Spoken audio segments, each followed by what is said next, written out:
This is a great tweet that was just put out. You know, today is obviously Juneteenth, in case you didn't know. Randy Weingarten, she runs the teachers union nationwide. American Federation of Teachers. I'm just laughing because she is such a jokester. But here is what she had to say on social media. She just put up a big post here in the last 57 minutes or so. That's when it came down. Writing, Happy Juneteenth. And this response came down from Mark LeBlond. He is the Director State Advocacy for School Choice Now. He writes back, Juneteenth is a celebration of Black independence. It's past time you let families choose the education that best suits their children. Let's go. That's what I'm talking about. Woo! Well done by Mark LeBlond. Never heard of the guy, but it just showed up in my Twitter feed, and I'm like, that's perfect. Just after we talked about Condoleezza Rice and how she owned people who were like, we can't have school choice. Say the people who send their kids to private schools and are able to move to the best school districts to send their kids to those schools. But if they had to go to some of the awful school districts that are out there, they would suddenly be advocates for school choice. It's funny how that works. So with that being said, on the national political level, we have not gotten to a lot of this today, but we're getting towards that time of the year. Yesterday, the New York Post endorsing Doug Burgum as Donald Trump's best choice for VP. That's right. North Dakota Governor Doug Burgum, he ran for president for a hot minute. He got the endorsement from the New York Post. Now, you might say, well, it's a local newspaper. Who cares? No, it's owned by Rupert Murdoch. It's owned by Fox Corp. It is an outlet that plays a big role when it comes to conservative politics around the country. It's obviously read by Donald Trump. He's a New York guy. New York Post is obviously going to be a paper that he's more than familiar with and, you know, is at least interested in hearing the opinions of. And their editorial board wrote, by reading through Trump World, it's increasingly clear that the Donald is mainly eyeing three finalists in the Veep Stakes version of The Apprentice, with the winner to be announced next month. Doug Burgum, governor of North Dakota, and Florida Senator Marco Rubio, along with Ohio Senator J.D. Vance. The Post writes, we figure the former prez may be looking for feedback of the three final candidates. Here's ours. To us, North Dakota's Doug Burgum stands out. He's sharp as a tack, a real doer when it comes to business deals, reinforcing Donald Trump's brand, and knows his way around the tech world. He ran several successful companies before ably leading his state, the only one of the three with real executive experience. And his views largely overlap with Trump's.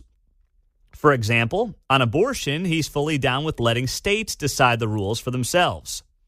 He's every bit as much of a hawk on the border and certainly recognizes the threats from China and Iran, which he directly blames for Hamas's October 7th attacks. As governor of a key energy state, Burgum would be great as an asset in reversing Joe Biden's war on fossil fuels and revving up the U.S. economy. Then, his calm demeanor would also help reassure voters nervous about Trump's own unpredictability, particularly in swing states and in the suburbs. He also demands a certain respect from even the most rabid of left-wing ideologues. Burgum's personal wealth could mean more cash for the campaign. Plus, Donald Trump says he wants number 2 with a central casting Veep appearance. Burgum fits that bill and shows no sign he'd ever try to upstage the number 1 guy by, say, starting his own presidential campaign right after the inauguration. The New York Post writes here in their endorsement of Burgum, we'd put Rubio next at 53. He's an experienced political hand, having represented Florida in the Senate for nearly 14 years and serving as Florida's House Speaker before that. And he's plainly learned a few lessons from his own 2016 presidential run. They say, plus, he's got a photogenic family, as the son of Cuban immigrants, would likely add to the ticket's appeal to Hispanic voters. Last but not least, J.D. Vance, by contrast, sought to suspend all U.S. aid to Ukraine, and his opposition to abortion goes well past Donald Trump's. The former Marine turned tech venture capitalist and author is yet to complete even 2 years of public service. Fair enough that at 39 he's still evolving, but he makes us think of what Ann Coulter might be like if she'd gone into elective politics. Plenty bright, solidly right, but a bit erratic. Young and ambitious, he seems the most likely to compete with Trump for attention, destabilizing the campaign. Interesting analysis there from the New York Post. My order of those three, though, would be different. I would go Rubio, Burgum, Vance as a very distant third, by the way. Not that I don't like J.D. Vance, but I do think that J.D. Vance likes himself some J.D. Vance. And that's not what Donald Trump needs. Donald Trump does not need an aggressive 39-year-old to try to potentially upstage him in media interviews on his ticket. He also doesn't need Ohio or anything about J.D. Vance's constituency. J.D. Vance wrote an amazing book called Hillbilly Elegy. That is what put him on the map in 2016. If you haven't read, the book's way better than the movie, by the way. But the book is very telling because it takes you into Trump world before Donald Trump got elected. He basically wrote about the forgotten man and woman in rural white America and how they have been left behind by globalization and, the tech-driven economy that the country's turned into. And it was about small town struggles. It was absolutely outstanding. Now, J.D. Vance got himself to, I think it was Yale, obviously, worth a tremendous amount of money. He's now in the U.S. Senate. But the book is what launched his career. And it took people into the underbelly of the forgotten man and woman in this country. And it coincided with the rise of Donald Trump. So for people who were trying to figure out Trump's popularity 8 years ago, Hillbilly Elegy did that and defined that. And it's an awesome book. But J.D. Vance doesn't do anything for Donald Trump right now. Plus, I think a guy like J.D. Vance is better off advocating for Trump's policies in the U.S. Senate. You don't want to lose guys like that if you're Donald Trump in the Senate because you need all three branches to operate efficiently to get your stuff done. I know so much now is just executive orders, but you still need that. Marco Rubio, to me, does give you that guy who may be able to do more outreach to the Hispanic community, which you're seeing shift from Democrat to Republican over the last couple of election cycles. He is a guy who knows the inner workings of the Senate in Washington, D.C. very well. Trump's already the outsider. He doesn't need to double down on businessman outsider like Doug Burgum. He just doesn't. And Rubio is also a very steady hand on the foreign policy side. And he's embraced more of Donald Trump's policies, certainly than he did 8 years ago. He's evolved on that front for the better. So that would be my pecking order would go Rubio, Burgum, Vance of those three finalists, which everybody's talking about right now. 913-408-7957. Give me that order from you as we hit 9:16 on a Wednesday morning on KCMO. Our caller of the day at the bottom of the hour. A lot of strong takes this morning, obviously, on what's gone on here yesterday in Topeka with the Royals and the Chiefs, potentially looking at the Sunflower State and all that means. We'll take you up until 10 o'clock here on KCMO 95.7 FM. Listen, 921, New York Post endorsing Doug Burgum. Final three are apparently, according to reports, Burgum, North Dakota governor, Marco Rubio out of Florida, and J.D. Vance out of Ohio. On the text line, Pete, aren't there issues with Rubio and Trump both being Florida residents? According to reports, that thing is so convoluted. I can't get a straight answer from anybody on it. Can they be on the ticket together? Is it an issue with Electoral College votes for them to be on the ticket together from the same state? It's believed that is true. Dick Cheney and George W. Bush had it. That's how Cheney, became this Wyoming resident. And that's how, of course, Liz Cheney came to be a Wyoming congresswoman, the whole deal. But I did read over the weekend as well that Rubio would move his residence to Maryland. And he would become a Maryland resident. And apparently he's all in on this if he gets the nod for VP. I don't know what it means for his family, how any of this works, but I did read over the weekend that he would be willing to become a Maryland resident to be Donald Trump's running mate. Larry's in Prairie Village. What's up, Big Larry? Good morning. Hey, man, I'm not calling out to be a wise guy or to give you crap. I just want clarification on who the forgotten man is and how is the Republican Party trying to uplift the forgotten man. I don't even know what that is. You're talking about people that are dirt poor? Listen, people in rural America. Did you read, just first question, did you read Hillbilly Elegy by chance by J.D. Vance? No, I didn't, but I have a general idea what it was. Okay. Yeah, no. Okay, that's fine. All right, so I'll answer the question. The man and woman, the family in rural America, which has been hollowed out, they've seen, obviously, their manufacturing jobs go overseas as the economy has been globalized. They've been left behind. There's not a lot of high-speed internet in these places where, you're going to be able to get these work-from-home tech jobs. And as a result, they've been hollowed out.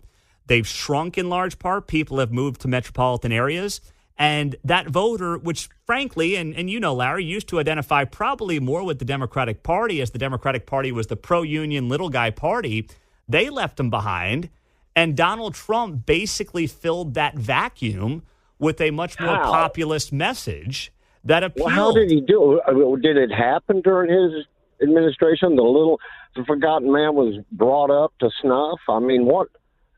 I don't understand what you can do. It sounds to me like if manufacturing jobs leave an area, it's probably just strictly a financial decision on the part of the company, so that's why they did it. And you seem to be dead against any kind of social welfare program. To me, those are the forgotten people that are just can't get enough food in their mouth. Well, there's no doubt that there are people in rural parts of America who are, on various subsidized programs. But here's the thing, Larry. The question is, how do you rebuild or at least slow down the losses for many of these communities? And the reality is, the economy at large, when you talk about lower inflation, when you talk about bringing manufacturing jobs back, incentivizing it as well, which Donald Trump did, embarrassing companies that were trying to leave the country, like Ford and others who are trying to get more of manufacturing down to Mexico. Whether you agreed with his tariff structure or not, that's what he was attempting to do. And, really up until COVID, it was working pretty well. Now, does that mean every rural community was going to somehow become this bastion of, capitalist success? No. But he connected with them culturally, and at least there was an economic message that people related to. And no other politician this generation had really tried to do that. It used to be just the opposite. The Republican Party used to be more country club, upper crust people. Yes. The Democrats had the blue collar thing sewed up. You're right. Boy, has that reversed. But I still it hasn't reversed. It's slowly changing. You're right. All your friends up there in Northeast Johnson County who might have been Republicans 15 years ago are now, good woke little liberals. That's true. Well, either that or just disgusted in the middle, looking around and saying, what the hell has happened? So, anyway, you cleared that up for me, bud. Now I know more about life. Yeah. That's all I'm here for, Larry, to teach you about life. That's the only goal of the show. That's why I listen. All right. All right, man. Attaboy. Right. Larry in Prairie Village. We're just here to teach Larry about life, John. That's what we do on KCMO. Well, they were good questions. They were. But I would like Larry to read the book. I read the book. I was not here yet in Kansas City. I was still in New York. And at the time, I was doing a lot of mass transit.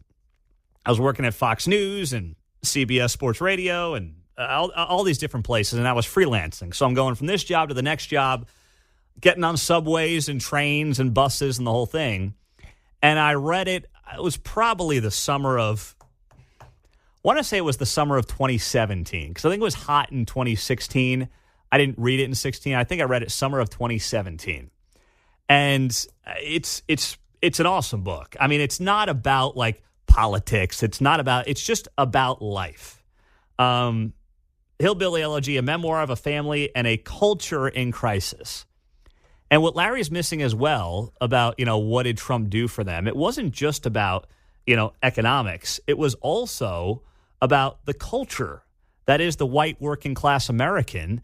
And there was, amazingly, a relatability with Donald Trump as a billionaire from New York that Mitt Romney couldn't tap into, that John McCain couldn't tap into, that in many ways George W. Bush couldn't tap into.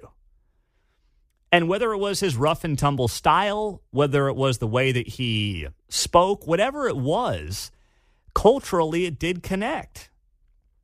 So yes, it was economics as much as anything, but there also was just an everyman mentality to Donald Trump that you got to admit, whether you love the guy or you hate the guy, it's very effective politically, and we've never seen anything quite like it. Oh, it's one of those guys that said, let's let a businessman run the company or country. I'm tired of all these politicians. So that was part of it, too, the populist message. Yeah, right? Yeah, absolutely. And he ran this nation pretty well as a business. And that's why, timing's everything. Donald Trump teased in 92, I think he was going to run, or 88.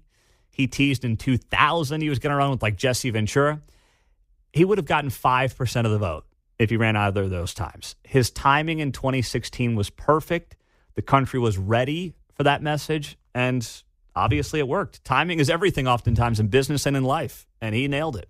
Caller of the day coming up next.